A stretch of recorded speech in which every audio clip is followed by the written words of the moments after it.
This is a recorded message. I am the architect. Your last memories of receiving a contact from an unknown agency.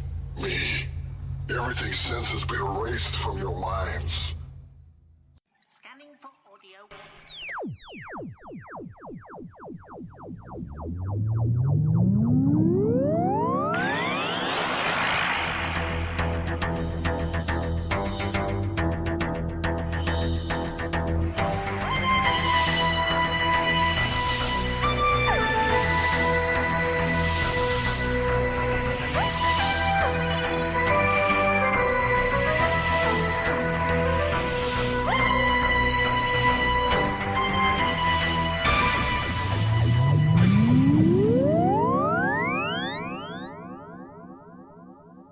Welcome to a Tin Dog podcast. Now, if this Doctor Who story was named in the same way that Friends episodes used to be named, this one would be called The One with the Bank Robbery, or the one where they all forget what they're meant to be doing. Do you get the feeling that Time Heist was a working title that they gave Stephen Thompson and he just kind of went with it and they never thought of anything better? Now, Nev Fountain does have a point. A lot of science fiction does actually have a particularly rubbish title. Most episodes have got rubbish names, but let's leave it there. You also get the feeling that someone's been watching a lot of Hustle, BBC Three's flagship programme that just went on forever, with one of the Glennisters, I think the one who can act, who was in Caves of Androzani. But that's not important. Now, there's a lot of people out there and they're all going to say the same thing. This is the best thing Stephen Thompson's done. And you know what? That's fair enough. I'm not convinced Stephen Thompson's a real person. This is the popular fan myth. Stephen Thompson is an amalgam of Mark Gatiss and Moffat. When they're not particularly happy with a script or they think they've written too many things together, they created this person. This is the person who's been handling these scripts. Now, let's look at the track record, because that's what us podcasters will probably be doing. You've got Curse of the Black Spot. You know what? I've really not got as many problems with this as everyone else seems to have. Yes, it could do with a serious bit of set redressing for the final few scenes. The siren/mermaid person could do with a bit of tweaking. And, in all fairness, the whole thing could do with a bit of editing.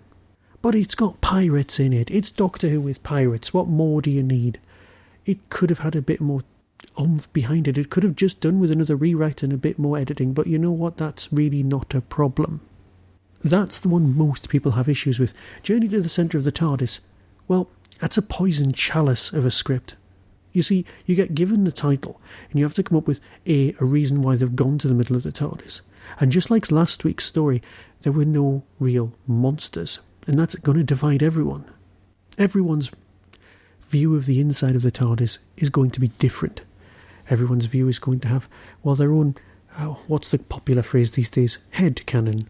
It's all going to look a bit like Tom Baker's, a bit like Paul McGann's, a bit like, and it's never going to please anyone. Massive poison chalice. So this is his third time at the helm, and this is what he brings us. And you know what? It's quite good. And one of the things in its favour is the arc storyline. We get out of the way straight away. Hardly anyone in the universe has that number. Oh, I've got it. Yes, from some woman in a shop. We still don't know who that was. Is that her now? Yes, there's no mention of a promised land, but was mentioned early on that Missy, Psycho Mary Poppins, by implication is the person who phoned up Clara and gave her the doctor's number. No one has that number. You've got the number. Yes. Who else has got that number? No one. I wonder who phoned and gave the number to Clara as the IT support. So that is it, and that's there early on, and we get it out the way and we don't have to come back to it. It was nice, it was relatively subtle, it wasn't very subtle at all, it was hammering the point home, and this is now the second time it's been made, including the original time that it was made, so this is now 3 times, which means it's an important thing, and that's how we go, because that's the rules of narrative. So, Stephen Thompson, I think he's real. It's not like Kate Bush writing. Kinder. No, he's actually out there. He's written a Sherlock lots of people liked. And the fact that him and Moffat are on the titles as writing it, it would be like Moffat and Gatiss and another rewrite by a different Moffat got together, so it doesn't really make as much sense as it could have. Moffat's definitely getting in as one of the co-writers. Now, as script editor, which is kind of what showrunner has become because old doesn't really matter, he's in charge of the overacting feel of everything. Well, that's very nice. But at what point do you become co-writer? These are the sort of things we'll find out one day. Now, on repeated viewing, this story actually improves massively. Because, as always, you're caught up in the moment. You're trying to figure things out as you go along. You're going, oh, which one of the four of them is the architect? Well, the chances are it's the doctor, because they've all had their memories wiped. And then at the end, of course, you find out that that's the case. But it might not be. It might have been any of the others who would be thin and possibly having a hoodie. Now, there are some particularly interesting characters in this piece, and that's the thing that got me going.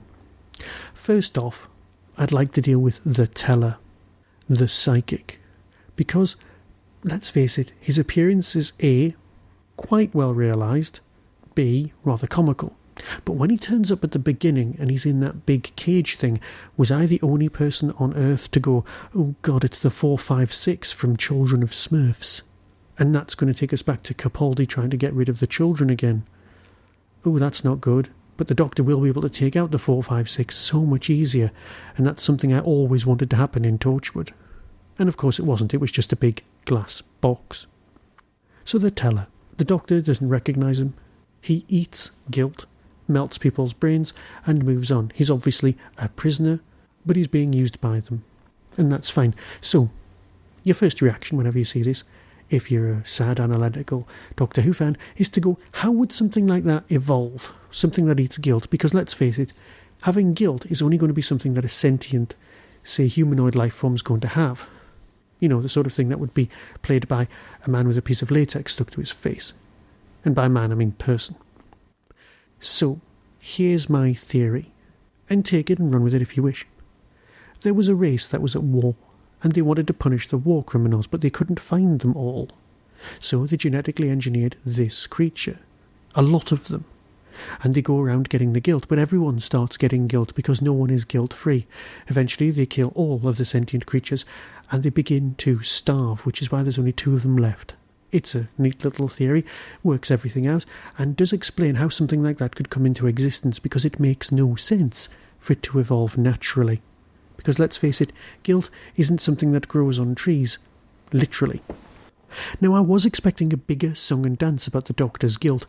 I was actually expecting, and here's where I'm coming out, the Doctor to have a lot of guilt that he was going to give to the creature about destroying Gallifrey, and then of course he'd be able to go, ta-da, it's not real guilt because I didn't actually destroy Gallifrey, and then double bluff him. That's me thinking too much as we're going along. But again, actually nicer than what happened in the plot. Now, time heist, yeah, fair enough. It did get the feeling halfway through that you were going, yeah, but where's the time travel aspect? But then, of course, it becomes very obvious at the end that it could only be done in time. And, of course, there is the whole thing where you go, right, so it's a TARDIS, you can use a TARDIS to rob a bank by just materialising in the vault. And then, of course, that has to be explained, because practically everyone is thinking the same thing. Why can't you just materialise in the vault and then leave, and then get the stuff out the vault, and then go home again? Now, the other characters. DNA Face Changer Girl, she was fantastic. And of course, Cyborg Man. Every one of these people was straight out of a 2000 AD comic strip, and I've got no issues with this whatsoever. Oddly, one of the things that I do have issues with is when that scroll of previous prisoners comes up on the screen. Now, one of them is the Trickster, and God knows how you're going to capture him. But another one is Absalom Dark from the Doctor Who comics. You know, it's a nice little giveaway for us. It didn't cost them anything to produce. It didn't put them out. It was just like putting the picture of Patrick Troughton up a few weeks ago. It gets us all excited, all having a little bit of a dance, except, of course, it would have made more sense for Absalom Dark to appear as a person, an actual person, because, let's face it, it was a drawing. It was a drawing straight from the comic strip. You could have got an actor to, do the part. It would have made much more sense. There was also Pteroleptils and people from the Sense Sphere going back, decades. But fair enough. I still think that was a little bit of a mistake. I know it was just for us, but it did take me out of the moment for just longer than I would have liked. Now, we've covered the architect, we've covered the teller, we've covered the fact that everyone's had their minds wiped with a memory worm. One of the things we haven't dealt with, of course, is the woman who runs the bank herself. That's the woman from, as far as I'm concerned, it's the woman from the follow-up to Life on Mars, the one I wasn't particularly fond of, and I didn't really watch it to the end because of her. She wasn't great. Everyone's going to think that she's some sort of Ronnie returned, and you know what? She just wasn't. She was just a businesswoman. Well, fair enough. Now, killing your own clones, no, worse than that, having your own clones working for you. Is this a good idea? I'm not sure it is. In fact, I'm quite sure it's a rubbish idea. Because if you're the sort of person who's, I don't know, prone to skiving, you'll be having clones who are prone to skiving. If you're the sort of person who's got some sort of evil master plan, your clones will have some sort of evil master plan. And keeping them in line using methods of your devising would mean that they could also figure out how to get round methods of your devising, if you see what I mean.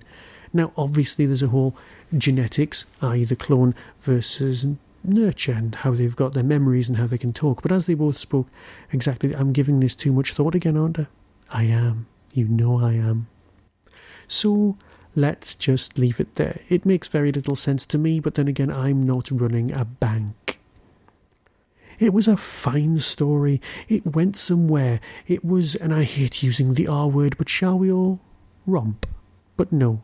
It also had, what would the Doctor want? What's his motivation? Well, the Doctor's motivation would be to get the TARDIS. That's what you're meant to think, because the TARDIS is missing. You find out the TARDIS isn't missing. When the friends come back from the dead, hurrah, let's all do a little bit of a dance. The Doctor doesn't have to be as callous as he was, which is nice. Nice bit of characterisation there. Nice character piece all round. And then you get the ending, where everything's explained, just like in Ocean's 11. Because that's what this is. It's Ocean's 11 with a time machine. And who's in charge of robbing the bank? It's the woman who owns the bank. Well, that's marvellous. And the Doctor gets to save an alien race. On the planet CGI, they wander off into the distance looking not particularly well rendered. Hooray.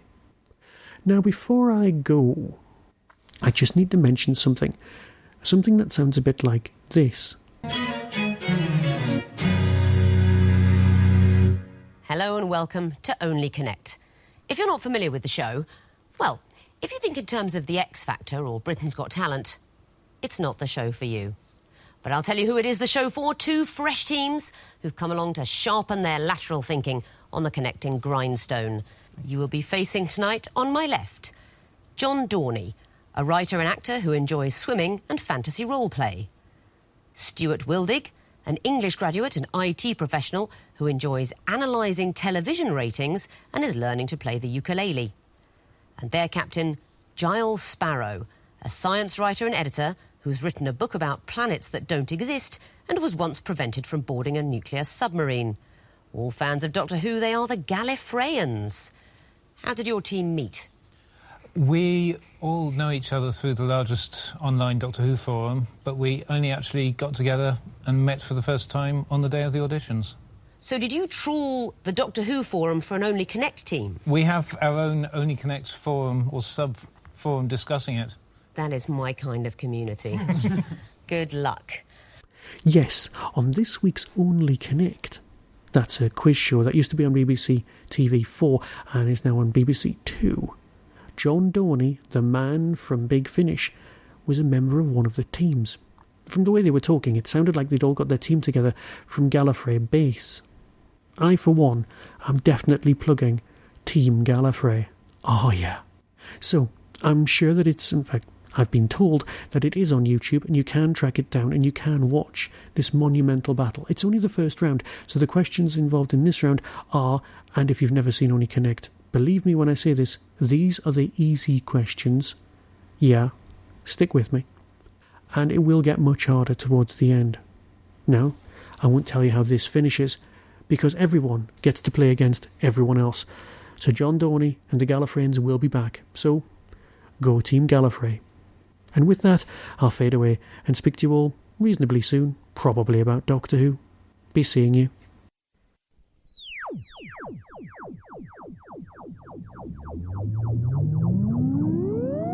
You've been listening to the Tin Dog Podcast. Doctor Who and its connected properties are copyright and trademark of the BBC. No infringement is intended. To contact the show, email tin-dog@hotmail.co.uk. Whostrology, a Time Traveller's Almanac, is available through Telos Publishing or Amazon. Visit www.whostrology.com for further information. The Tin Dog Podcast is a founder member of the Doctor Who Podcast Alliance.